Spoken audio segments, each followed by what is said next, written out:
Good day to our future principals. Our topic for today, we will talk about Domain 2, Instructional Leadership. And this is part 1 of our review.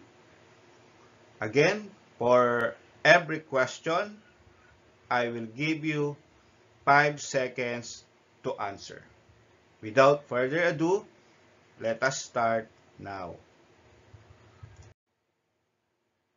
For question number 1, Principal Reyes wants to ensure the curriculum is aligned with the new K-12 standards.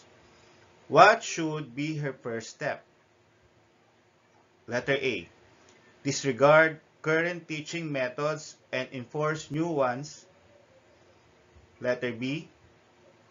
Ignore the new standards as they are too difficult to implement. Letter C. Focus solely on extracurricular activities. Letter D. Consult with teachers to review and adjust the existing curriculum. Your timer starts now. 5, 4, 3, 2, 1. Time is up. Yes, the correct answer is consult with teachers to review and adjust the existing curriculum. That's letter D. For question number 2, Mr. Santos notices a decline in science scores.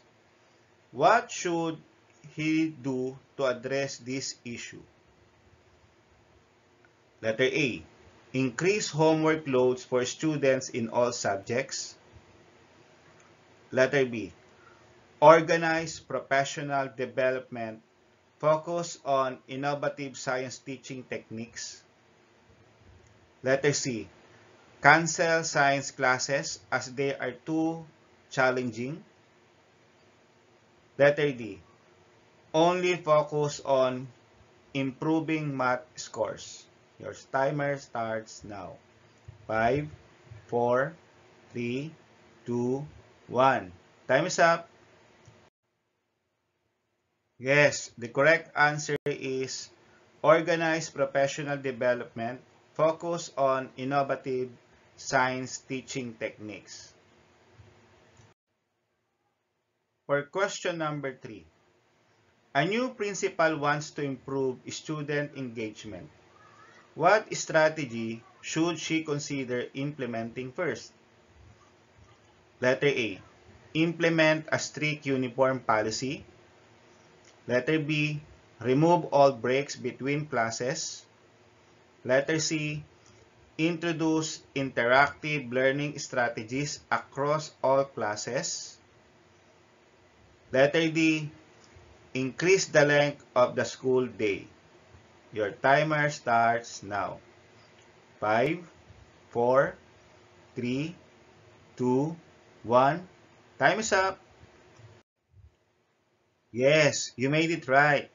The correct answer is letter C.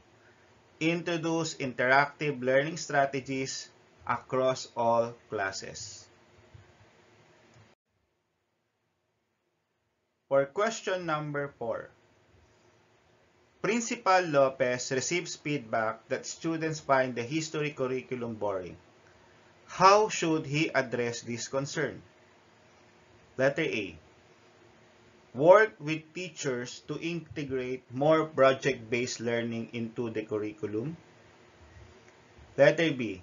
Ignore the feedback as irrelevant. Letter C.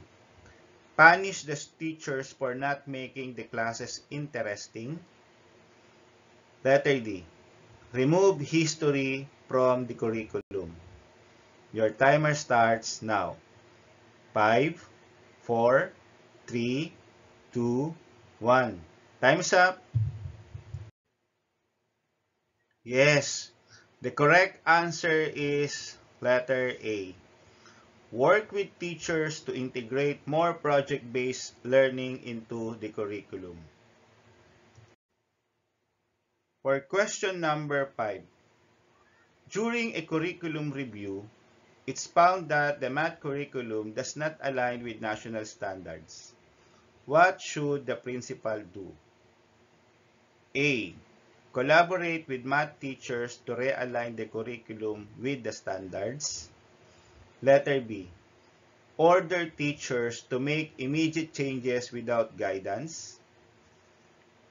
Letter C. Decide to teach the old curriculum to avoid confusion. Letter D. Blame the teachers for the misalignment. Your timer starts now. 5, 4, 3, 2, 1. Time's up. Yes, you made it right. The correct answer is letter A. Collaborate with math teachers to realign the curriculum with the standards. Thank you for watching. See you in part 2.